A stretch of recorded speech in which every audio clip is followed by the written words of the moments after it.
Sebab itu orang hak jaga mulut ni, surga rindu pada dia. Orang yang jaga mulut. Al-jannatu mushtaqatun ila arba'ati nafar. Surga tu rindu pada 4 jenis manusia. Pertama, talil Quran, orang hak pandai membaca Quran. Yang ketiga, wahafizil lisan, orang hak jaga mulut. Yang ketiga, wa mut'imal ji'an, orang yang suka beri orang lapar makan. Dan yang keempat, wasaim fi syahri Ramadan, orang yang gembira nak menantikan puasa bulan Ramadan. Hadis Abu Daud. Lepas tu kita masuk bulan Sya'ban, Rejab Sya'ban ni, kita ulama bacakan doa, Allahumma barik lana fi Rejab wa Sya'ban wa balighna Ramadan. Sampaikanlah umur kami bertemu Ramadan. Nak nunjuk gembira.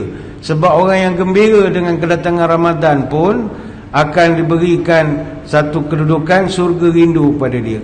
Maka salah satu daripada golongan yang dirindukan oleh surga ini adalah hafizul lisan, orang hak jaga lidah, jaga mulut dia. Nabi pernah beritahu, aku ni, umat aku, siapa hak nak masuk surga, masuk. Hak tak say, tak say. Mana ikut kita lah.